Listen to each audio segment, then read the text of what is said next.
Buenos días, Ana, Manuel, Borja, viuda e hijos de Manuel Jiménez Abad, presidente del Gobierno de Aragón, subdelegada del Gobierno de Aragón, consejeros del Gobierno de Aragón, alcaldesas de Zaragoza y Huesca, vicepresidenta de la Diputación Provincial de Huesca, general jefe de la zona de la Guardia Civil de Aragón, delegado de Defensa en Aragón, miembros de la Cámara de Cuentas de Aragón, presidente, vicepresidenta y consejero, secretario general de la Fundación, José Tudela Aranda, miembros del Patronato y Comité Ejecutivo de la Fundación, miembros de la Mesa de las Cortes de Aragón, presidente Sada, diputados, premiado don Miguel Ángel Sevilla Duro. Bienvenidos todos. Desde el 6 de mayo de 2002, el día que se cumplía el primer aniversario del asesinato de nuestro compañero y amigo Manuel Jiménez Abad, nos reunimos en este Parlamento para rendir un homenaje que nunca hubiésemos querido realizar. Desde ese día, las Cortes de Aragón recuerdan su nombre vinculado a lo mejor de la democracia, su nombre vinculado a la palabra. La palabra no puede explicar lo que significa una vida rota por el fanatismo, no puede hacer entender el dolor provocado por tanta irracionalidad. Pero la palabra ha sido, es y será instrumento necesario para vencer convenciendo, para lograr que una comunidad pueda organizarse alrededor de principios como la libertad, la justicia y la igualdad. Y el recuerdo de Manolo es también el recuerdo de todas las víctimas de la violencia terrorista y muy especialmente de todas aquellas que tienen con Aragón un vínculo u otro. Y a todas ellas quisiera también dedicar en este momento mi más afectuoso saludo. Saludos a las familias, recuerdo para las víctimas. La Fundación Manuel Jiménez Abad no debió nacer como consecuencia de lo que nunca tuvo que suceder, pero hoy la Fundación es una realidad consolidada, en Aragón y fuera de Aragón. Y esto ha sido posible por la suma de esfuerzos, por la idea de colaborar respetando al otro, y por eso les traslado mi agradecimiento más especial a todos aquellos que han sido parte de esa suma.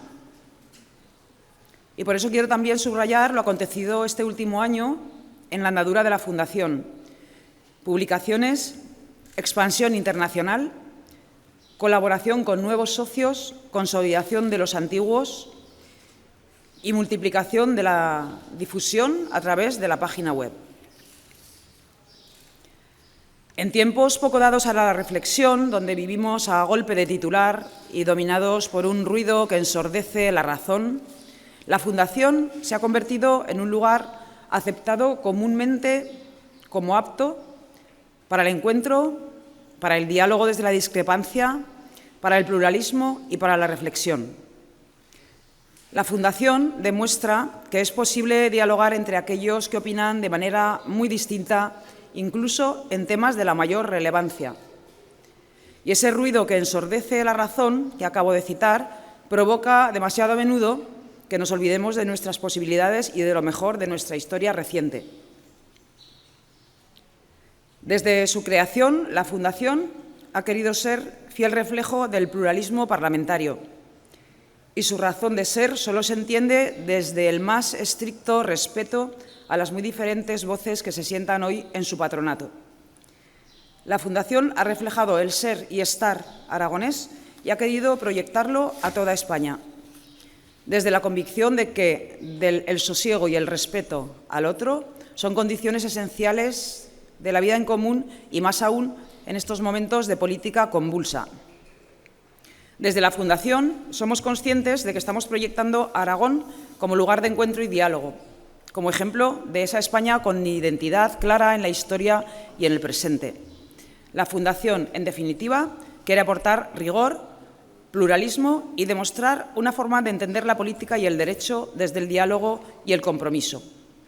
Y termino, como no puede ser de otra manera, felicitando al premiado don Miguel Ángel Sevilla Duro autor del trabajo Las relaciones de ordinación entre las integraciones económicas y sus estados parte, un estudio desde la teoría federal, trabajo por el que hoy se ha alzado con el 21º Premio Manuel Jiménez Abad. Y a continuación se hará entrega del premio.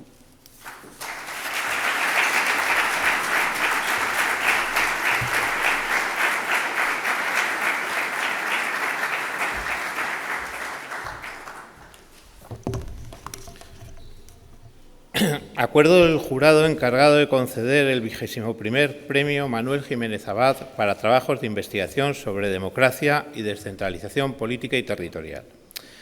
El jurado acuerda por unanimidad conceder el 21º Premio Manuel Jiménez Abad para trabajos de investigación sobre democracia y descentralización política y territorial a Miguel Ángel Sevilla Duro como autor del trabajo Las relaciones de ordinación entre las integraciones económicas y sus estados parte, un estudio desde la teoría federal. Firmado Xavier Arbós Marín, catedrático de Derecho Constitucional de la Universidad de Barcelona. Paloma Viglino Campos, catedrática de Derecho Constitucional de la Universidad de Valladolid. Encarna Fernández de Simón, letrada mayor de la Asamblea Regional de Murcia. Alberto López Basaguren, catedrático de Derecho Constitucional de la Universidad del País Vasco. Fernando López Ramón, catedrático de Derecho Administrativo de la Universidad de Zaragoza. Juan José Solzábal Echavarría, catedrático de Derecho Constitucional de la Universidad Autónoma de Madrid. José Tudela Aranda, secretario general de la Fundación.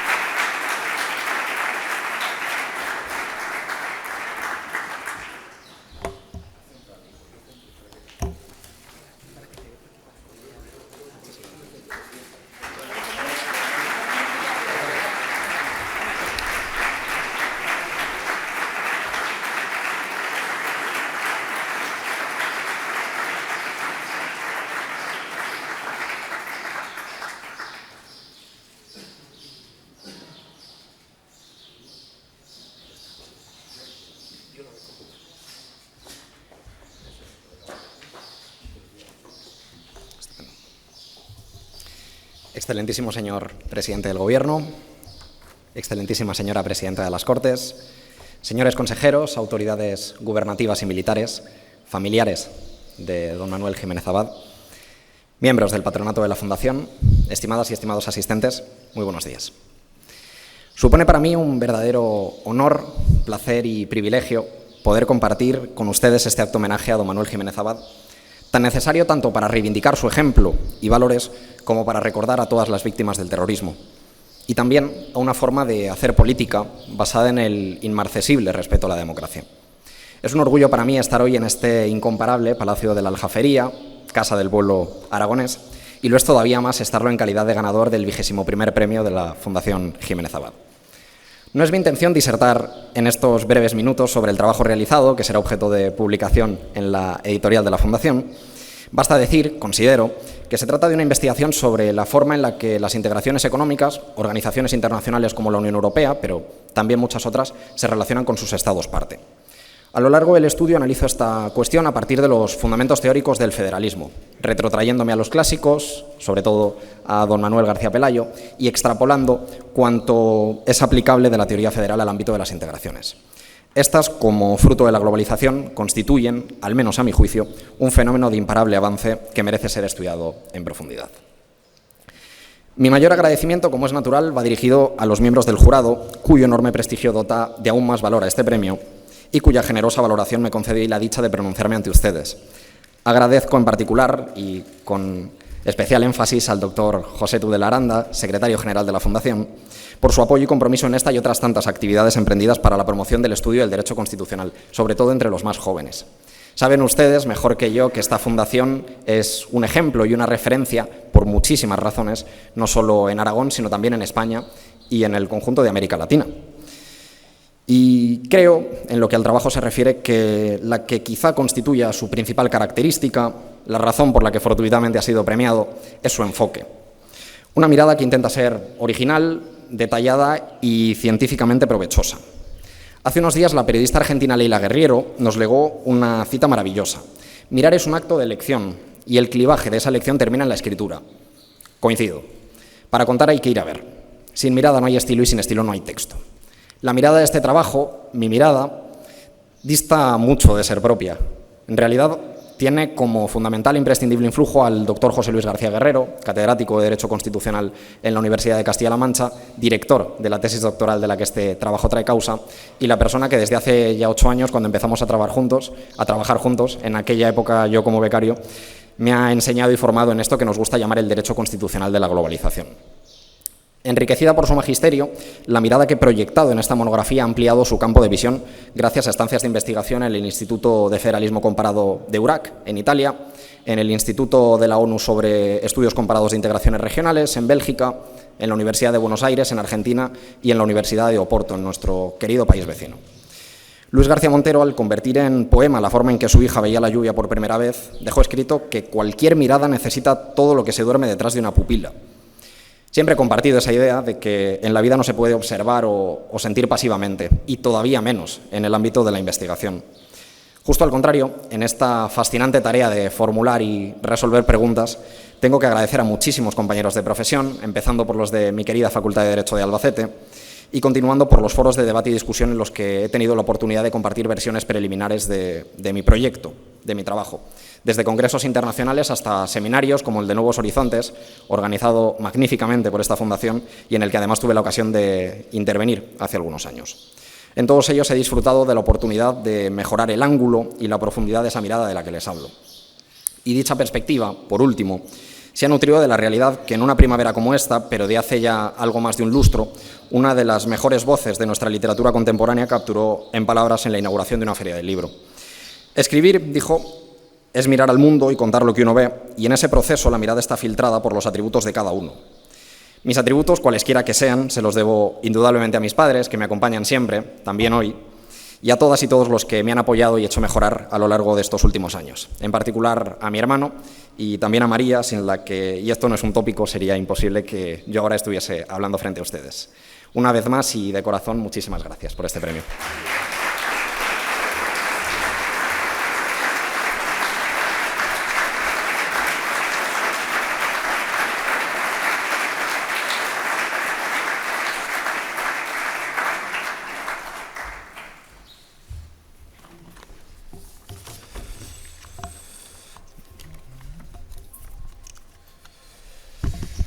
Autoridades, familia, amigos, han pasado nada menos que 23 años desde que un asesino de ETA, por fin ya condenado, disparara a mi padre por la espalda. Allí quedaron congelados sus proyectos, su sueño y su vida. A medida que transcurre el tiempo, de él nos queda cada vez menos de su presencia física, que se va evaporando paulatinamente, junto con el eco de su voz o su carcajada. Se borra de nuestra memoria su imagen, dando lugar simplemente, y por mucho que nos revelemos a diario, a su recuerdo. Y su recuerdo rebrota cada primavera por estas fechas, bajo el mismo cielo de mayo que le vio caer asesinado, cuando el deshielo derrite la nieve que cubre las montañas que tantas veces recorrimos, o cuando crece el murmullo atemporal de esos ríos en los que pescaba el atardecer. Todo aquello que se mantiene inmutable en el tiempo, como punto de unión con todas las generaciones anteriores, a pesar de los enormes cambios de toda índole que hemos vivido en estos 23 años, es lo que todavía nos une a él y al mundo que conoció. También lo hace, por supuesto, este acto de la Fundación Manuel Jiménez Abad, que muchos años después sigue reuniendo a tanta gente que generosamente decidís dedicar una pequeña parte de vuestro tiempo a ayudarnos a preservar su memoria pública y para la que siempre nos faltarán palabras de agradecimiento. Mi padre creía profundamente en la democracia y en esos valores democráticos que la inspiran y que, representados como nadie por las víctimas del terrorismo, constituyen la esencia de esta fundación y el alimento de sus actividades. Los valores democráticos y cívicos sobre los que se edifican las democracias son una valiosa construcción intelectual del ser humano, forjado a lo largo de muchas generaciones. Constituyen la síntesis de siglos de experiencias y duros aprendizajes basados en guerras, conflictos y precariedad. Esos valores son ideas que, como las más ancestrales tradiciones, han ido moldeándose por el paso del tiempo, por la evolución de las sociedades en las que germinaban, por nuevos pensamientos, hasta convertirse en lo que son hoy. Fruto del progreso, expresan la voluntad de configurar un espacio de ideas básicas compartidas que permita una convivencia pacífica en sociedades complejas y diversas que quieren solucionar sus controversias de una forma civilizada y no violenta. A ello contribuye el mayor valor que, gracias a los avances de toda índole, le otorgamos a la vida. Sin esos valores democráticos bien arraigados en el espíritu de los ciudadanos, un sistema democrático no es sostenible. La democracia no se limita a la existencia regular de elecciones o de un determinado marco institucional. La democracia tiene más que ver con el deseo de los ciudadanos de serlo y de obrar en consecuencia, gobernando su vida colectiva por una serie de principios comunes que lo hacen posible. Sin valores democráticos no hay democracia. Durante los últimos años, sin embargo, las sociedades democráticas están viendo cómo muchos de esos valores que creíamos firmemente enraizados en nuestro país desde nuestra transición, esos valores que defendieron con su vida las víctimas del terrorismo, se diluyen de forma progresiva, vaciando el núcleo básico y común de nuestros sistemas, que se debilitan así inevitablemente. Valores políticos, cívicos y éticos como los de la justicia, la igualdad, la libertad, la solidaridad, la tolerancia, la duda, la moderación, la presencia de la razón en el debate público, van perdiendo cada vez más parte de su prevalencia, dejando espacio a contravalores como el sectarismo, la radicalidad, el narcisismo, la mentira o incluso la indiferencia. Ni siquiera ese espacio compartido de valores que nos identifica como ciudadanos, que nos aproxima unos a otros, con independencia de nuestras sensibilidades ideológicas, ni siquiera ese espacio inviolable en otros tiempos parece quedar ya por encima de otros intereses. El debilitamiento de nuestros valores democráticos y cívicos comunes modifica nuestra sociedad, dejándola peor pertrechada para enfrentarse con éxito a enormes y complejos desafíos como los nacionalismos excluyentes, los populismos, la irrupción de nuevas tecnologías y su impacto en el escenario público, laboral y social, o la preservación de nuestro medio ambiente, que requieren de una unidad de propósito, un marco mayoritariamente indiscutible que solo asegura el consenso en torno a ellos. Hoy me vais a permitir que comparta unas reflexiones sobre uno de esos fenómenos que, junto con otros como el deterioro institucional, socavan gravemente nuestra democracia y en cuyo engranaje todos hemos podido participar alguna vez, ya sea consciente o involuntariamente, sin percibir el daño irreparable que provocamos a nuestras sociedades. Me refiero a la desinformación, a las noticias falsas o a las fake news. Más allá del papel que deben desempeñar los medios profesionales en la lucha contra la desinformación, de la necesidad de que sean conscientes del papel tan relevante que les reserva nuestro sistema y de que su principal atributo frente a los pseudomedios alternativos es la autoridad que les aporta su credibilidad y que ponen en juego en cada uno de esos artículos o sus fotografías, más allá de ese papel de los medios tradicionales, creo que es importante acudir a otra arista de este mismo problema. Porque con independencia de cuál sea el papel de esos canales emisores de noticias falsas, de su resonancia a través de las redes sociales, a través de nuestros móviles, si las fake news son posibles es porque existe una audiencia deseosa de creérselas. Y eso apela directamente al tipo de sociedad en el que nos estamos convirtiendo y que conforman el caldo de cultivo perfecto para que las fake news se propaguen y para que éstas sean además útiles y eficaces para quienes las crean. Me refiero a un problema poco tangible, de consecuencias perceptibles menos inmediatas, pero que se hallan en el origen de muchas de estas importantes contingencias a las que se enfrenta nuestro país en particular y las sociedades occidentales en general, y es la fragilidad de nuestra cultura democrática, la de algunos representantes políticos en sus declaraciones y acciones diarias, pero también la que reforzamos y toleramos los ciudadanos con nuestra pasividad o nuestra adhesión activa, acrítica y sin matices a una opción ideológica. Por muy sólidos o democráticos que puedan ser los cimientos institucionales de un Estado, no serán suficientes para garantizar un sistema de calidad en torno al que asegurar la prosperidad y bienestar de sus ciudadanos si el alma que inspira las actuaciones de representantes y ciudadanos se anteponen como norma general los intereses partidarios o privados al marco de conducta que exige la democracia. La cultura democrática está, en mi opinión, compuesta por el respeto a los valores democráticos, por la defensa de los derechos y libertades de todos los ciudadanos, por la tolerancia, por la existencia de un espacio preponderante para la razón en el debate público, por el fomento de los acuerdos y el diálogo, por el establecimiento de un marco común de ética cívica que los ciudadanos no van a permitir que se traspase y por el destierro de la mentira sistemática y como estrategia. Y creo que en los últimos tiempos, como colofón a una conducta extendida ya desde hace más de 2 años, son la constatación más evidente de que nuestra cultura democrática y con ella nuestro sistema político se debilita.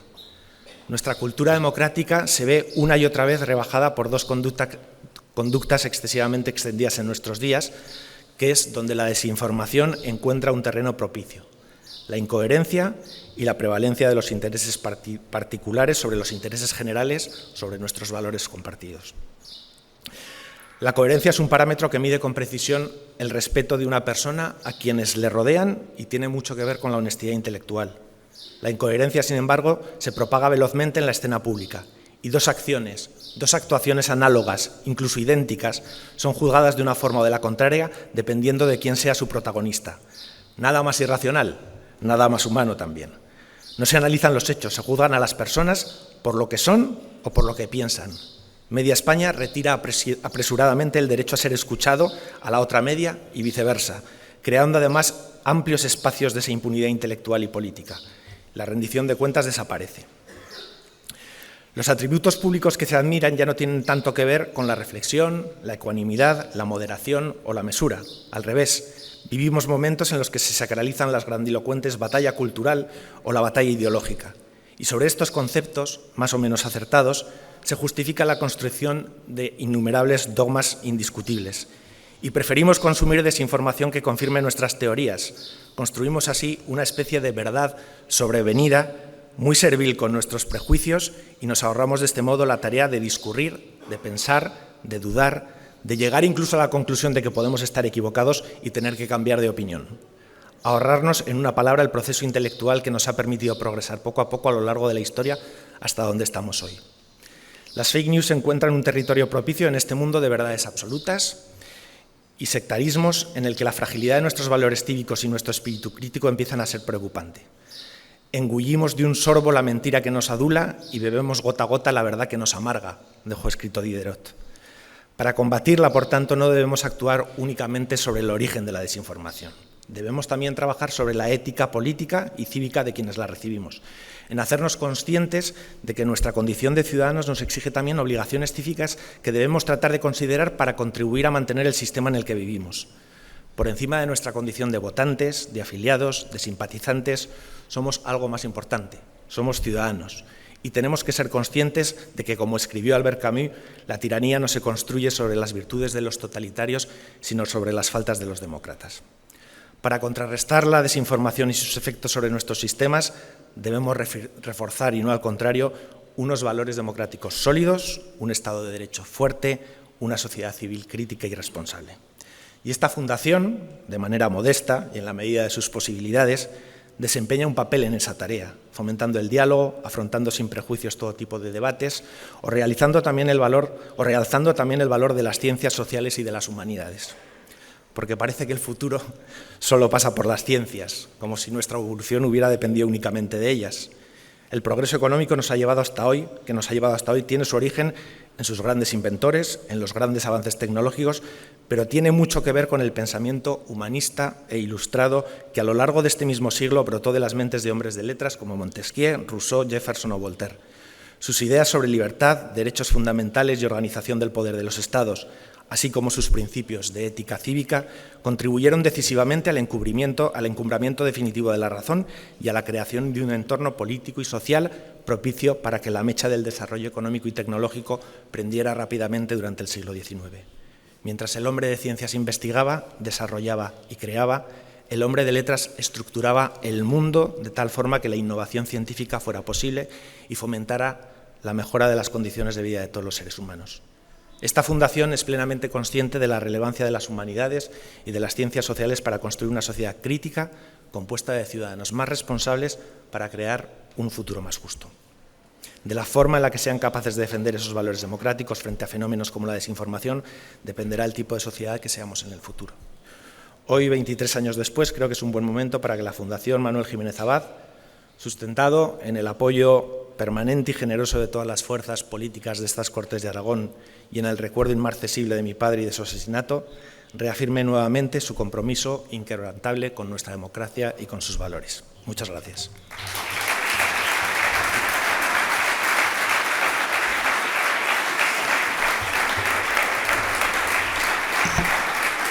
Bien.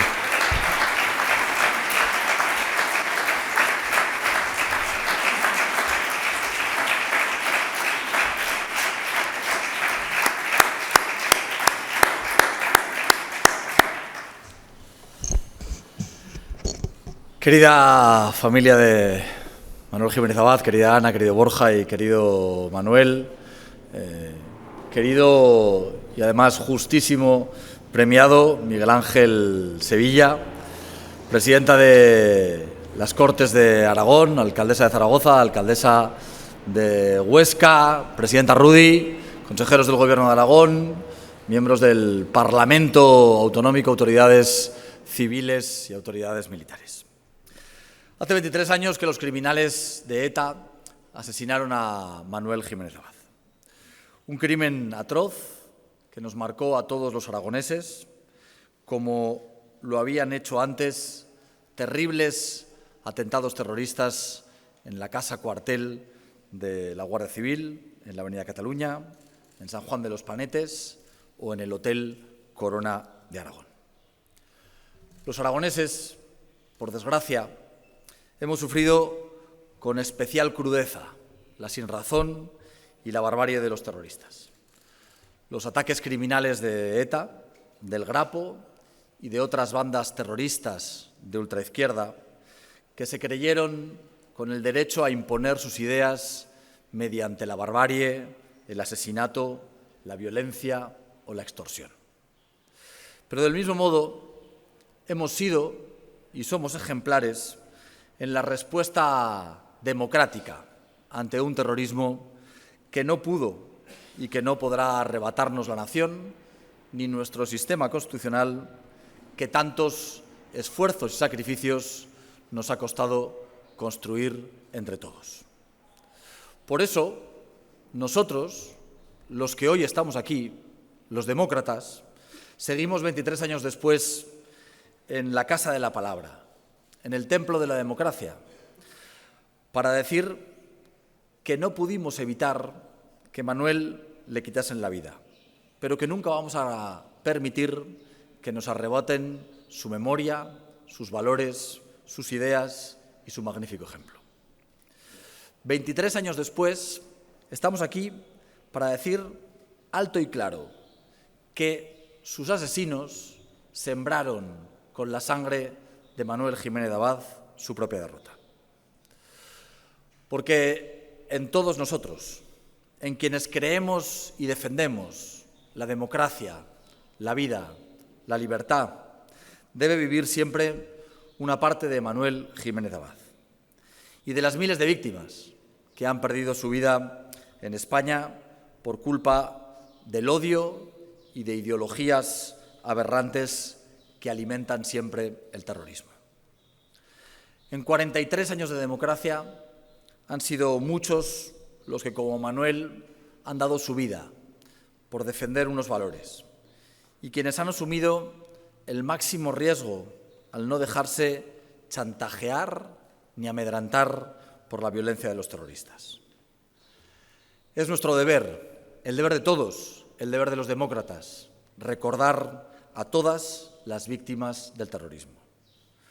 Honrar su memoria es recordar a sus asesinos y a quienes todavía les apoyan y les enaltecen, que no son más que terroristas, que su único legado es el crimen y el embellecimiento de nuestra sociedad, y que los violentos y los criminales nunca podrán vencer a quienes defendemos la paz y a quienes defendemos la democracia. Nunca me cansaré de decirlo. Mantener viva la memoria de las víctimas, la memoria de quienes han sufrido los crímenes terroristas, es una obligación que tenemos todos los demócratas. El recuerdo de su sacrificio tiene que ser el mayor de los estímulos para seguir defendiendo nuestro sistema democrático, la libertad y los derechos humanos. Y del mismo modo, ha de ser un estímulo imprescindible para seguir condenando y combatiendo desde la fuerza de la razón, desde la fuerza del Estado de Derecho, a quienes son incapaces de defender sus ideas pacífica y legalmente, y solo saben sembrar el dolor y la barbarie. Por eso, la memoria y la dignidad de las víctimas es hoy más necesaria que nunca. Y, por supuesto, también la justicia. Se sigue tardando demasiado tiempo en la satisfacción judicial a las familias de las víctimas. Lo sabe bien la familia de Manuel Jiménez Abad. Tuvieron que esperar 22 años para la reparación moral de conocer la sentencia de un crimen. A las víctimas y a sus familias no solo les debemos el recuerdo y el homenaje.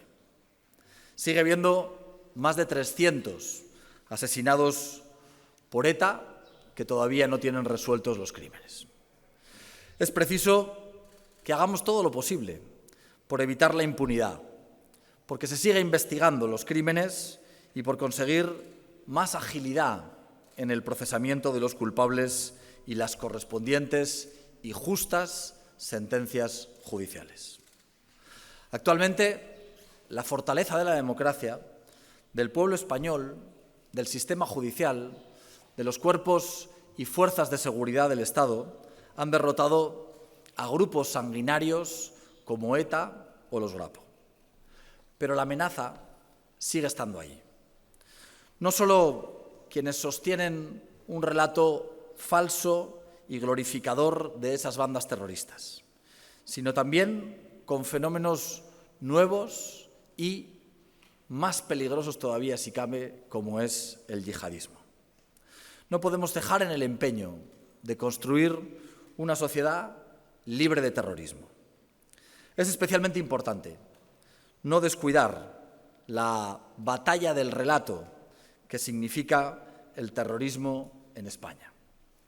Para mantener sano y robusto nuestro sistema democrático, es crucial construir ese relato basado en la verdad, en la memoria, la dignidad y la justicia. Un relato que neutralice un discurso manipulado de quienes intentan blanquear a los terroristas y siguen justificando en el presente la actividad criminal felizmente erradicada. Hay que dejarlo completamente claro a nuestros hijos, a las generaciones venideras. ETA, los Grapo, han sido bandas criminales injustificables y quienes les respaldan, les apoyan o les jalean todavía siguen haciéndolo y son cómplices y solo merecen el desprecio de los demócratas. No existe ningún legado en ETA ni en los Grapo más allá del crimen y del horror. Difundir y mantener esta verdad incuestionable es un deber moral de nuestra sociedad, que forma parte de los compromisos de mi gobierno, conscientes como somos de los zarpazos terribles que ha sufrido Aragón por la lacra terrorista. En este sentido, quiero recordar las palabras de mi antecesor en la presidencia de Aragón, del presidente Lambán, que pronunció el año pasado en este mismo acto.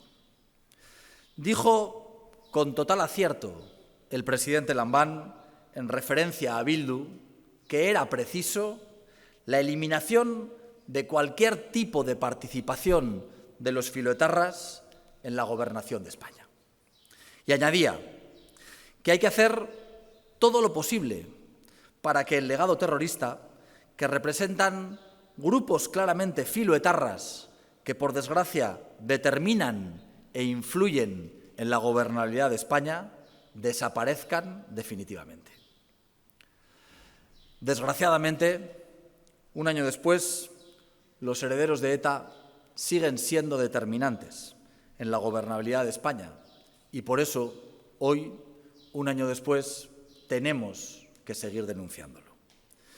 En estos días en los que se ha puesto de moda hablar de la regeneración democrática, es preciso preguntarse si es compatible defender esa necesaria y hermosa idea al mismo tiempo que se pacta, se blanquea y se robustece a formaciones que no condenan a ETA y que nutren sus filas, sus listas electorales, sus cuadros dirigentes de terroristas condenados por los jueces por sus crímenes horrendos. Mi respuesta es contundente. Simple y llanamente, es indecente. Regenerar la democracia pasa por aislar a quienes siguen sin condenar el terrorismo etarra y pretenden impulsar un falso relato de conflicto armado entre partes iguales, donde únicamente hubo criminales que en medio de una democracia se creían con el derecho a usar la violencia para imponer sus ideas totalitarias. Solo hubo criminales sin justificación y víctimas de su odio y su sinrazón. Por eso, quiero prometer a las familias de las víctimas y a las asociaciones que les representan, que siempre van a estar presentes en nuestras mentes y en nuestros corazones. Que Aragón siempre va a recordar a las víctimas y les rendirá el homenaje que justamente se merecen. Por la memoria de ellas, por su sacrificio, por la libertad, la vida y la democracia de todos nosotros. Muchísimas gracias.